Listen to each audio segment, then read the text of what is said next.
जिले की हर खबर सबसे पहले आप तक पहुंचाने का वादा, बस यही है एक इरादा।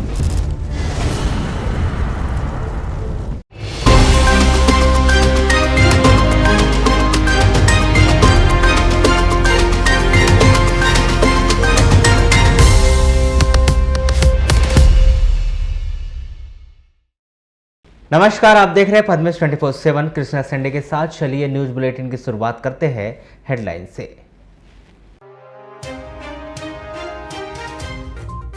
बारह घंटे के नाटकीय घटनाक्रम के बाद लालबर्रा क्षेत्र से कान्हा राष्ट्रीय पार्क की टीम ने भालू को बेहोश कर किया रेस्क्यू।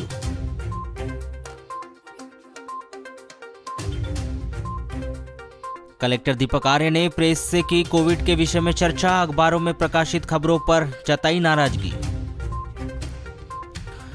एनजीटी ने बूढ़ी तालाब का संरक्षण नहीं करने पर नगरपालिका को लगाई फटकार, शहर के लोगों ने अन्य तालाब संरक्षण पर जताई चिंता। जिले के भीतर गहराया डीएपी खाद का संकट, सोसाइटियों के चक्कर लगा रहे किसान, नया नियम बना किसानों के लिए परेशानी। अपने ही कार्यालय में बेगाना हुआ आबकारी विभाग, शासन ने स्वास्थ्य विभाग को दी जमीन, नए कार्यालय की सता रही चिंता। जिला प्रशासन और स्वास्थ्य विभाग के द्वारा जिले में वैक्सीनेशन प्रक्रिया को दिशा प्रदान की जा रही है, जिसके तहत अब तक स्वास्थ्य विभाग के द्वारा जारी किए गए आंकड़ों के अनुसार जिले के कुल जनसंख्या के आधार पर 26% वैक्सीनेशन का लक्ष्य हासिल कर लिया गया है। इस संदर्भ में पत्रकारों से चर्चा के दौरान कलेक्टर दीपक आर्य ने कहा कि जिले में वैक्सीनेशन प्रक्रिया को लगातार आगे बढ़ाया जा रहा है। उन्होंने कहा कि आदिवासी क्षेत्रों में वैक्सीनेशन कार्य इतनी तीव्र गति से नहीं चल रहा है। इन क्षेत्रों में निवास करने वाले लोगों में यह भ्रम है कि वैक्सीनेशन से नुकसान होता है, लेकिन अब धीरे धीरे लोगों में जागरूकता आ रही है। वहीं 1 जुलाई से 3 जुलाई के बीच महा वैक्सीनेशन अभियान चलाया जाएगा। तीसरी लहर की तैयारी को लेकर कलेक्टर दीपक आर्य ने कहा कि तीसरी लहर को लेकर पूरी तरह से तैयारी की जा रही है और जिला अस्पताल में करीब 300 ऑक्सीजन युक्त बेड तैयार किए गए हैं। इसके अलावा बच्चों के लिए आईसीयू का निर्माण भी जल्द शुरू कर दिया जाएगा। उन्होंने कहा कि ऑक्सीजन प्लांट शीघ्र स्थापित होगा। वर्तमान में पूरे प्रदेश में ऑक्सीजन प्लांट की डिमांड बढ़ी है, जिसको देखते हुए विलंब हो रहा है, लेकिन सरकार के निर्देशों के तहत ऑक्सीजन प्लांट से संबंधित तमाम तैयारियां की जा चुकी है। थोड़ा सा गांव में थोड़ा जागरूकता की कमी, लोगों के बीच में थोड़ा सा ऐसा व्याप्त हो गया है कि भाई वैक्सीन से नुकसान हो रहा है। हम लोग निरंतर प्रयास कर रहे हैं कि लोगों के मन से वो भ्रम हटाया जा सके, और आप लोगों से मैं अनुरोध कर रहा हूँ कि आप लोग जब आपको बताइए कि इससे कोई समस्या नहीं। आप और हम सभी लोग वैक्सीनेटेड हैं, सभी लोग समझते हैं किसी प्रकार की कोई समस्या नहीं है। तो धीमे धीमे चीजें हैं वो सुधर जाएंगे और लोग सुधरते जा रहे हैं। मुझे लगता है कि पहले बिल्कुल नहीं आते थे, अभी कम से कम 5-10% लोग आसानी से आ जाते हैं, कुछ तो उनको लेके आना पड़ता है। लेकिन इससे पहले जब हम लोग देखेंगे पहला चरण था, दूसरी वेव से जब पहले का चरण था, तो सबसे अच्छा वैक्सीनेशन हमारा आदिवासी कानून क्षेत्रों में हुआ। नहीं है आईसीयू, पहले नहीं था, आईसीयू बन गया था, ठीक है। लेकिन इस बार ये समस्या देखने में कि आईसीयू हमारा जो था वो कम बैठ थे उसमें, मतलब 15 बेड जो हमारे थे वो पर्याप्त नहीं थे। उस कारण से एक 15 बेड का आईसीयू हमारा बहुत स्वीकृत हो गया है। और जैसे चूंकि आपने बताया कि बच्चों पर प्रभावित करने की संभावना ज्यादा होगी इस वेव में, तो बच्चों के लिए एक आईसीयू बनाया जा रहा है। और बच्चों का भी जो पूरा पेडियाट्रिक सेंटर जो है उसको ऑक्सीजन पाइपलाइन से जोड़ दिया गया। बीच में जैसे आप लोगों की समस्या आ रही थी कि भाई किसी को सिलेंडर नहीं मिल रहा है, किसी को कुछ नहीं मिल रहा है, तो अभी जाकर के हमारा लगभग पूरा अस्पताल जो अपना मैटरनिटी को जोड़ करके जो पुराना अस्पताल जिसको हम लोग बोलते हैं, वो सारा का सारा ऑक्सीजन बेड पे आ गया है। हर पलंग का ऑक्सीजन की उपलब्धता वहाँ पर हो गई है। और 10 बेड, एक 15 बेड का आईसीयू जैसा मैंने बताया, 10 बेड का एक बच्चों का आईसीयू है, पेडियाट्रिक आईसीयू जिसको बोलते हैं, वो उसका कार्य प्रारंभ आज तक में हो जाएगा। टेंडर उसका हो चुका है, उसका कार्य प्रारंभ हो जाएगा। दूसरा हमारा जो मैटरनिटी विंग है उसमें भी हम लोग 90 बेड। वहीं जिला अस्पताल में हाल ही में ऑक्सीजन सिलेंडर और कूलर की चोरी के मामले में कलेक्टर दीपक आर्य ने कहा कि जिला अस्पताल में ऑक्सीजन सिलेंडर की चोरी नहीं हुई है। ऑक्सीजन सिलेंडर यहाँ वहाँ हो गए थे, जिसको लेकर कितने सिलेंडर खरीदे गए और कितने हमारे पास है मिलान किया गया, सिलेंडर वापस आ गए। ये बात बिल्कुल सही है, उसकी जांच भी चल रही है और कुछ तो वापस भी आगे सुनने मिला था सर, कुछ तो वापस भी आगे सुनने मिला। वापस आ गया।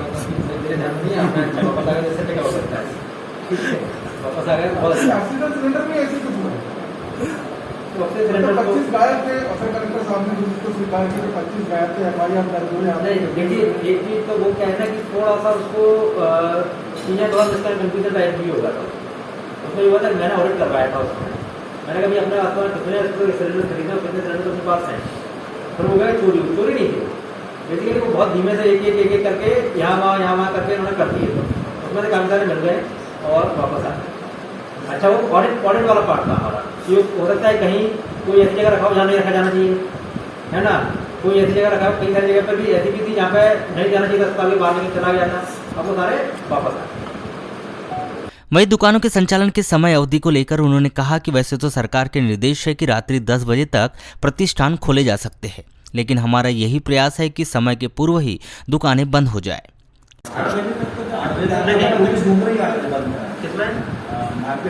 नहीं देखिए, जो राज्य सरकार का निर्देश है वो 10 बजे तक का है, हम लोग कोशिश करते हैं जल्दी बंद हो जाए। प्रेस वार्ता के दौरान कलेक्टर दीपक आर्य ने अखबारों में प्रकाशित खबरों को लेकर बहुत अधिक नाराजगी व्यक्त की। इस दौरान उन्होंने कोविड-19 के दौरान आए बजट के विषय में भी विस्तार से जानकारी दी। ठीक है, जो ये मतलब क्या होता है कि जो खबरें छपती है 25 वेंटिलेटर गायब हो गए, और जो कहने के तो हम लोग हतोत्साहित होते हैं। हमारी सारी टीम ने, सारे डॉक्टर्स ने, सारे हमारे एसडीएम, सारे तहसीलदार, मतलब इस समय में एक्स्ट्रा काम किया है सभी। सुन तो मेरी बात, ठीक है ना, सब कर रहे हैं अपना काम, छोड़ के इसी काम में लगे हुए हैं, दिन रात दौड़ रहे हैं, ठीक है, सब अपना काम कर रहे हैं। उसके बाद अगर गलत आरोप लगता है तो सबको बुरा लगता है।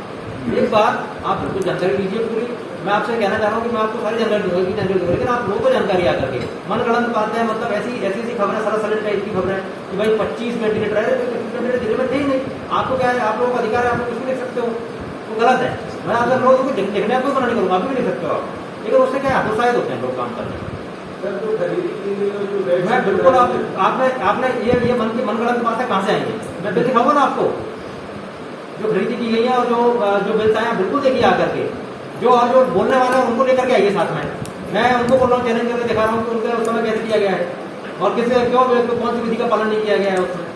मतलब ऐसा देखिए, फालतू बोलने से कुछ नहीं होता है, कोई बोल सकता है फालतू कि आपको जो मन में आए वो लिख दिया आपने, जो मन में आए वो लिख दिया आपने, ठीक है। तो ऐसी कई सारी चीज़ें और होती हैं जिनमें आपको नहीं जाना चाहिए। आपको आप आओ, आप बाकायदा जानकारी मांगो, हम सारी जानकारी देंगे।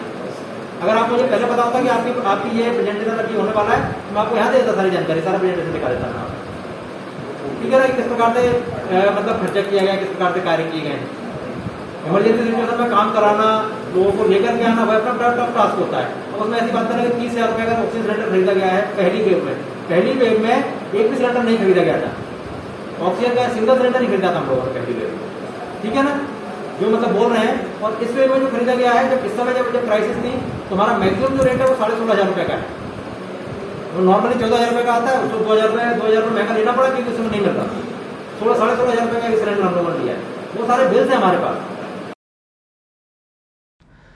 लालगोरा मुख्यालय से लगभग 10 किलोमीटर दूर मानपुर से कटंगी पहुंच मार्ग पर ग्राम पंचायत गारापुर के अंतर्गत स्थित ग्राम खुरसोड़ी से महज 200 मीटर की दूरी पर सड़क किनारे 25 जून को शाम 5:30 बजे वन्य प्राणी टाइगर ने बैल पर हमला कर दिया, जिससे ग्रामीणों में दहशत व्याप्त हो गई। मामले की जानकारी मिलते ही मौके पर पहुंची पद्मेश 24/7 की टीम से चर्चा में खुरसोड़ी निवासी कृषक राम बगस गौतम ने बताया कि वे शाम 5:30 बजे अपने खेत से वापस आ रहे थे। उनके साथ परिवार में महिलाएं और बच्चे भी थे एवं सड़क किनारे से बैल व भैंस को ले जाया जा रहा था। तभी झाड़ियों के बीच से अचानक टाइगर ने हमला कर दिया और बैल का शिकार करने के लिए शेर ने बैल के पैर में दांत गड़ा दिया और उसे झाड़ियों की ओर खींचने लगा। यह देखकर वे सब घबरा गए और जोर जोर से हल्ला करना शुरू कर दिया, जिसके बाद टाइगर ने बैल को छोड़ दिया और जंगल की तरफ। मैं वन विभाग से निवेदन करना चाहता हूं कि आज रोड पे भी मनुष्य क्या मवेशियों को भी आपका जंगल का शेर खा रहा है। आप वन विभाग वाले इसकी व्यवस्था कीजिए, नहीं तो पूरा गांव तबाह कर सकता है ये। इसलिए खेती में भी काम करने जाते हैं, वहाँ भी डर बना हुआ है, घर पे भी डर बना हुआ है। इसलिए मैं वन विभाग से निवेदन करना चाहता हूँ कि आपके इस शेर की जो पाल के रखें इसकी व्यवस्था करें जी। और क्या बच्चे भी होंगे यहाँ पे जो खेत जाते होंगे साथ में? बच्चे, परिवार, महिला सभी लोग जाते हैं। आखिर घर में छुपना, लुकने, डरने की बात आती है। शाम में रोड के ऊपर भी शेर आपका आ रहा है, वन विभाग तो दूर रहा, रोड पे भी ना चले इंसान तो फिर कैसी हकीकत होगी हमारे साथ, मनुष्यों के साथ। मवेशियों को भी खा रहा है, इंसान को भी खा रहा है। अभी लाल बर्र, हाँ 5:30 बजे की बात। जी, क्या हुआ? मैं ढोर लेकर आ रहा था जी। और ये बच्चे लोग आगे आगे पूरी फैमिली के साथ मैंने आगे जी। और जब पकड़ लिया गोरे को जी। तो मैं चिल्लाया और गोरे को दौड़ा। पकड़ा? शेर ने। अच्छा, कहाँ से आया वो? जंगल से आया अचानक? अचानक। तो गांव से कितनी दूर पे है हुई ये घटना? गांव से 1 किलोमीटर भी नहीं। तो बैल पे उसने हमला किया? हाँ। तो क्या किया आपने? हाँ? आपने क्या किया फिर ये चिल्लाने लगा। अरे मैंने कहा नंदी को मार दिया। अरे मैंने कहा शेर ने। जी। और दौड़ा मैं। आपने देखे शेर को? मैं दौड़ा मारने के लिए शेर को? हाँ। भैंसी भी मेरे पीछे साथ में दौड़ी तो नंदी के पास पहुंच गई भैंसी? हाँ। तो वो भाग गया। कितना बड़ा शेर था? बहुत बड़ा शेर है। बड़ा शेर है पटाई। तो कहाँ मतलब उसने पट्टे वाला है। चोट पहुंचाया? पैर में। फिर क्या किया आपने? वो पट्टी उट्टी लगवाए हैं अभी। अब क्या बोल? निवेदन ये है कि फॉरेस्ट विभाग से कि भाई वो यहाँ पर जो गांव किनारे शेर आ चुका है, टाइगर आगे आ चुका है, उसको वो या तो उनकी जो भी व्यवस्था बनती है उसको अंदर उधर भगाए। अब चूंकि ये तो रोड का मामला है जी, कटंगी, आपने भी देखा है कि रोड जो कटंगी रोड है लगा हुआ है। एकदम रोड से नज़दीक से उन्होंने बैल के ऊपर हमला किया है। अब वो तो भाई उनके वो खुद जो मवेशी मालिक हैं राम प्रकाश जी गौतम, वो खुद साथ में थे, बच्चे साथ में थे, उन पे भी हमला हो सकता था जी। तो वन विभाग से ऐसा निवेदन है कि भाई वो इसकी व्यवस्था करे, कुछ अपना जो भी उनका उपाय है, बाजा बजाए, पटाखा फोड़े, जो भी करे, उस शेर को अंदर भगाए और ज़्यादा ही है तो उसको पकड़ करके अंदर ले जा सकते हैं, कान्हा ले जा सकते हैं। और ऐसा जैसे वो लोग कार्रवाई करते हैं, वन विभाग वाले क्या करते हैं कि किसी के यहाँ जैसे कोई लकड़ी पकड़ा गई या लकड़ी की शिकायत पड़ गई, फटाफट आते हैं। लेकिन आज अभी तक जो 3 बार हमने फ़ोन किया तो जो वाराशुनी स्टेट गवर्नमेंट का धन कुबेर विभाग और शासन की अर्थव्यवस्था संभालने में अहम भूमिका निभाने वाले हर वर्ष करोड़ों का राजस्व देने वाला आबकारी विभाग बीते वर्षों से अपने पुराने ऑफिस में ही बेगाना हो गया है। इसकी बड़ी वजह बस स्टैंड बूढ़ी रोड स्थित आबकारी विभाग की जमीन को स्वास्थ्य विभाग को हैंडओवर किया जाना है। शासन ने आबकारी ऑफिस की जमीन को स्वास्थ्य विभाग को हैंडओवर करते ही स्वास्थ्य विभाग ने आनन फानन में योजना बनाकर एएनएम छात्रावास निर्माण की स्वीकृति दे दी। आबकारी विभाग को एक नोटिस दे दिया गया कि वे इस जगह को जल्द से जल्द ऑफिस खाली कर ले। जिला प्रशासन ने आबकारी विभाग के आला अधिकारियों की सुविधा के हिसाब से उन्हें नए कलेक्ट्रेट भवन में जगह दे दी, लेकिन उनका मैदानी अमला और लिपिकवर आज भी इसी पुराने आबकारी ऑफिस में बैठकर शासन की सारी गतिविधियों को संचालित करते हैं। कोरोना की वजह एएनएम छात्रावास का काम शुरू नहीं हो सका, लेकिन अब दोबारा आबकारी विभाग के मैदानी अमले को जानकारी दी जा रही है कि जल्द ही इस ऑफिस को डिसमेंटल कर छात्रावास निर्माण का काम शुरू किया जाएगा। ऐसे में आप यह जगह खाली कर दें। गवर्नमेंट को करोड़ों रुपए का राजस्व देने वाले धन कुबेर विभाग के जब यह हालात हो कि उसे अपनी ही जमीन से बेदखल किया जा रहा हो और नई जमीन से लेकर ऑफिस देने में लेट लतीफी की जा रही हो, इससे अनुमान लगाया जा सकता है कि करोड़ों का राजस्व और प्रदेश शासन की अर्थव्यवस्था को संभालने वाले इस विभाग की भी शासन के नुमाइंदों को चिंता नहीं। इस विषय पर जब हमने आबकारी विभाग के वरिष्ठ अधिकारी श्री खटीक से चर्चा की तो उन्होंने यही कहा कि उनके द्वारा वरिष्ठ अधिकारियों को इस विषय में जानकारी दी जा चुकी है। वहीं दूसरी ओर मैदानी अमला नए कार्यालय के लिए परेशान हो रहा है। एक्चुअल में क्या है जी, मैं तो अभी यहाँ मेरे को 2-3 महीने हुए, पर अब इसके बारे में ज़्यादा हमारे वरिष्ठ अधिकारी बता पाएंगे। बाकी चीज़ें आप प्रैक्टिकली देख रहे हैं, ये जीर्ण शीर्ण अवस्था में तो है ही, और हम यहाँ संपत्ति है, शासकीय संपत्ति है, न्यायालयीन संपत्ति है, और ये संपत्ति तो ठीक है, हम लोगों को बैठने में भी रिस्क है। आप ऊपर देख रहे हैं, ये सब पूरा बिल्कुल पूरी तरह डैमेज हो गया है। अच्छा, इसको दूसरी जगह जैसे शिफ्ट करने की बात कही जा रही है, तो दूसरी जगह शिफ्ट करने में क्या दिक्कतें हो रही हैं? ये विशेष चीज़ें हमारे वरिष्ठ अधिकारी बताएंगे। अभी प्रोसेस में है या कुछ कर रहे हैं, तो हमको अभी जानकारी नहीं लगी। साहब से सुबह ही बात हुई थी, तो कलेक्टर साहब से शायद बात करेंगे साहब। सर, जैसे भवन की अगर बात करें तो भवन कितना बड़ा है और कितने लोगों का स्टाफ है यहाँ पर?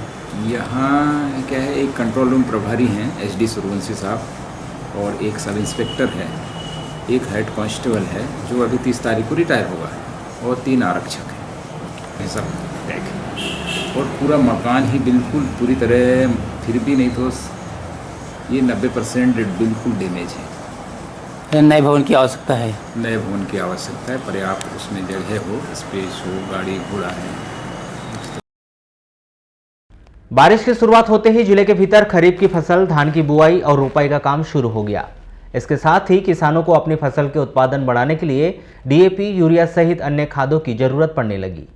वहीं दूसरी ओर बीते वर्ष की तरह इस बार भी जिले में DAP की किल्लत दिखाई दे रही है। जिले भर के किसान DAP खाद के लिए दर दर की ठोकरें खाने पर मजबूर है, लेकिन किसानों को शासन प्रशासन के द्वारा DAP खाद उपलब्ध नहीं कराई जा रही है, जिसके चलते किसान रोजाना ही सोसाइटियों के चक्कर काटने के लिए मजबूर है। अभी खाद तो वर्तमान में कौन सी खाद लगती है आपको? अभी ये DAP लगेगी अपने। DAP? अच्छा, क्यों लगती है DAP, क्या वजह लगती है? हाँ, किसान लोग तो मारते चाहिए। खारों में लगते हैं, खारों में मारेंगे, यूरिया भी मारेंगे। अच्छा, कब से नहीं मिल रहा है? अभी 2-4 दिन हो गया, अभी तो नहीं मिलाएगी। तो गए थे आप वहाँ सोसाइटी? गए थे, अभी नहीं है वहाँ। क्या बोलते हैं? आएगा बोलते हैं। कब तक? अब कब तक आता है? लेकिन मानसून तो आ गया है, और ऐसे में अगर अपन खारों में ना डाले तो क्या परेशानी होगी फिर उसको? परेशानी तो होगी। किस तरीके की परेशानी होगी? खार नहीं आ नहीं पाएगी जल्दी। यूरिया थोड़ा मारेंगे जब, DAP वगैरह जब खार जल्दी आएगी। ये तो बहुत लेट हो जाएगा। लेट हो जाएंगे। अभी तो गया था, तो अभी उस दिन नहीं था खाद, तो वापस आ गया। अभी जाऊँगा। और कितने बार चले गए थे आप वहाँ पे? तो हाँ, खाद के लिए एक ही बार गया हूँ। अभी कौन से खाद की जरूरत पड़ती है? अभी DAP और यूरिया की जरूरत है। तो अभी कौन सी खाद नहीं है यहाँ पे? अभी यहाँ DAP नहीं है बोल रहे थे, 20-20-0-13 है बोल रहे थे, और यूरिया है बोले, और सुपर है बोले। अच्छा, DAP में ऐसी क्या खास बात रहती है कि किसान पूरे DAP ही लेना चाहते हैं? तो DAP में ज़्यादा ही है ना। किस तरीके का फायदा पड़ता है DAP में? DAP ज़्यादा फायदेमंद है सुपर से। अगर DAP खाद अगर नहीं मिली तो फिर क्या परेशानी आएगी अभी किसानों को? परेशानी बहुत जाएगी ना जी। किस तरीके की परेशानी होगी? खार उतनी नहीं उठेगी जितनी उठना चाहिए। अभी जाने जल्दी लगा। किसानों को खाद न मिलने की प्रमुख वजह सरकार की नई नीति बताई जा रही है। नई नीति के अनुसार सरकार ने सभी सेवा सहकारी समितियों को POS मशीन के माध्यम से DAP खाद देने के आदेश दिए हैं, जो किसानों के लिए किसी मुसीबत से कम नहीं है। खाद तो उपलब्ध है बाकी, पर DAP की शॉर्टेज इसलिए है कि DAP की जो रेकें आ रही है वो कम आ रही है, और जो गवर्नमेंट ने भी एक नई पॉलिसी जो चालू करी किसानों की कि POS मशीन जो है, POS मशीन है, POS मशीन है ये POS मशीन से थंब लगा के खाद वितरण करना है सभी को। वो आएगा मेंबर, इसमें थंब लगाएगा और फिर उसको वितरण होगा। तो जो खाद आता है हमारे पास में, वो मशीन पे स्टॉक उसका चढ़ जाता है, और इसमें से स्टॉक अपने को बारी बारी से तभी घटता है जब वो किसान यहाँ आके थंब लगाए। इस स्थिति में क्या होता है कि कई किसान जो चल फिर नहीं सकते, बूढ़े और हमारे मेंबर है, वो यहाँ आते तो हैं गाड़ी वाड़ी पे बैठ के, पर उनकी फिंगर मैच नहीं करता, तो उनका स्टॉक यहाँ से नील नहीं हुआ। कई समस्या है कि सर्वर नहीं मिलता, कभी नेट ही नहीं चलता। तो उस स्थिति में किसान को अगर दिन भर हम यहाँ बैठा लगे रखे या बोले कि तुम कल आना, तो वो वेट नहीं करता। इस बीच में हमको परमिट, केवल सादा परमिट काट के खाद देना पड़ता है, जिसके कारण मशीन से खाद नील नहीं हो पा रहा है। और ऊपर से ये है कि अगर मशीन में नील दिखेगा तो ही आपको खाद प्रदाय किया जाएगा। आपको बताया कि पूर्व में DAP खाद के दाम 1200 से बढ़ाकर 1950 रुपए किए गए थे, जिसको लेकर सरकार को किसानों का भारी विरोध झेलना पड़ा था।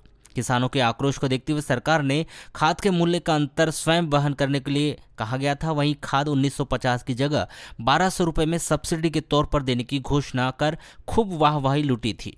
ऐसे में यदि किसान DAP खाद सिर्फ एक बोरी 1200 रुपए में खरीदते हैं, तो प्रत्येक बोरी के पीछे 700 से 750 रुपए केंद्र सरकार को वहन करना पड़ रहा है, जिसके चलते सरकार जानबूझकर मांग के अनुरूप DAP उपलब्ध नहीं करा रही है। वहीं विभिन्न सोसाइटियों में DAP उपलब्ध कराने पर भी नए नए नियम लादकर DAP के उठाव में अड़ंगा लगाया जा रहा है।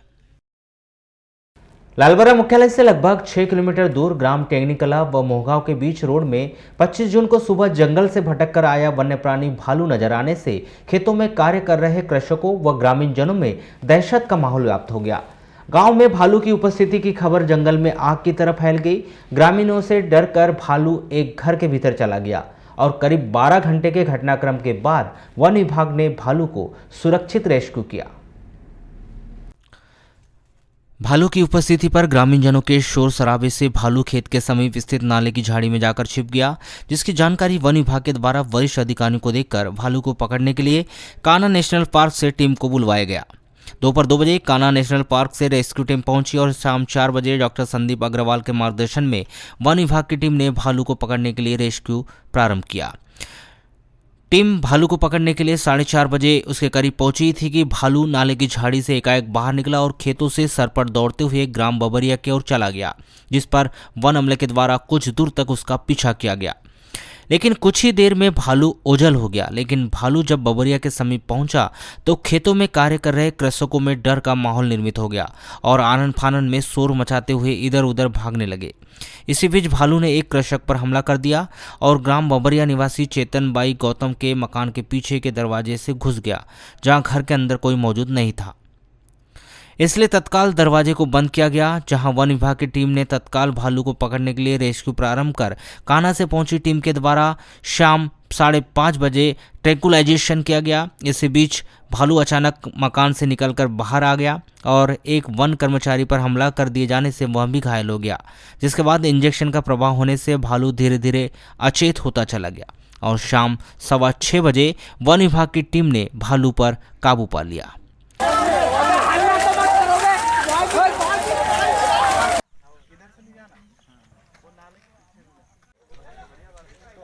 काम करो।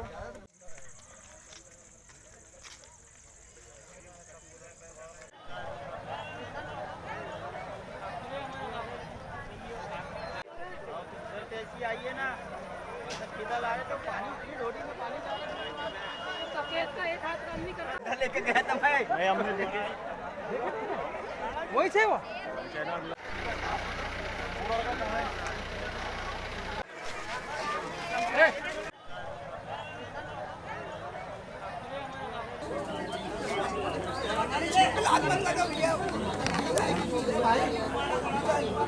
अल्लाह मत करो, अल्लाह मत करो,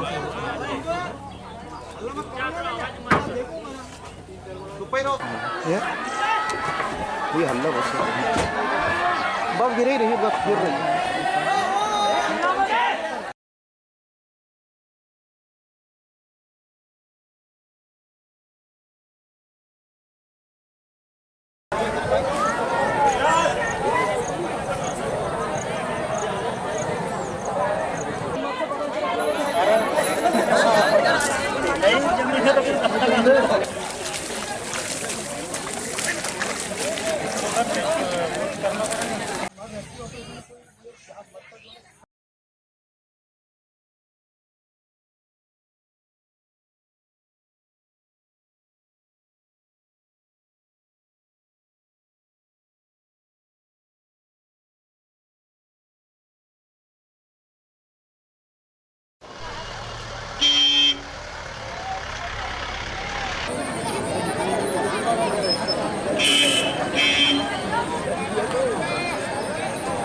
मैं सुबह सर खेत आया।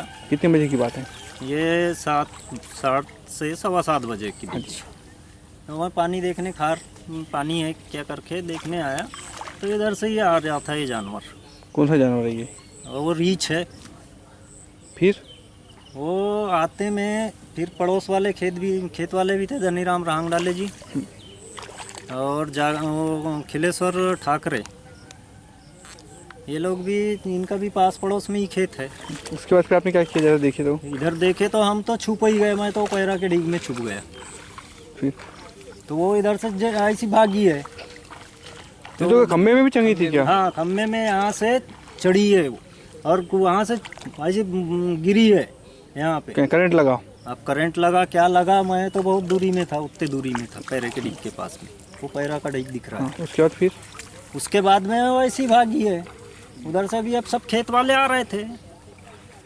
तो आज हमें सीधी सूचना मिली थी कि जो मोगांव गाँव है वहाँ पर एक भालू आगे छुप गया। तो उसके बाद हमारी टीम यहाँ पर आई, उन्होंने पूरी टीम को काबू में किया।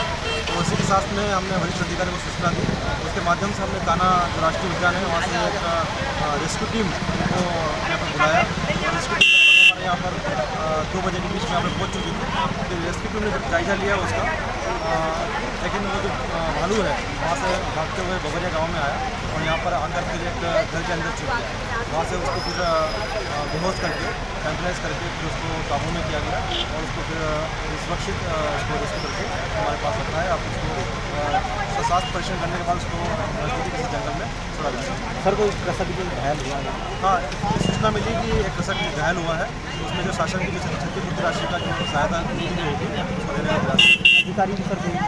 हाँ, एक हमारे साथी जो है अशोक बालाधर। सर कौन सी बीट का लग रहा है भालू, कौन सी बीट से आया ये आसपास यहाँ पे निगम का क्षेत्र है, हो सकता है कि जंगल तो काफ़ी विस्तृत फैला हुआ है, तो आसपास के जंगल से भटक कर हो सकता है कि गाँव में आ गया हो। तो कहाँ छोड़ा जाएगा इसको? अभी इसकी प्लानिंग की जाएगी कि भालू का रहवास क्षेत्र गाँव पर है, तो थोड़ा सा दूर जाकर छोड़ा जाएगा, यहाँ पे आसपास के गाँव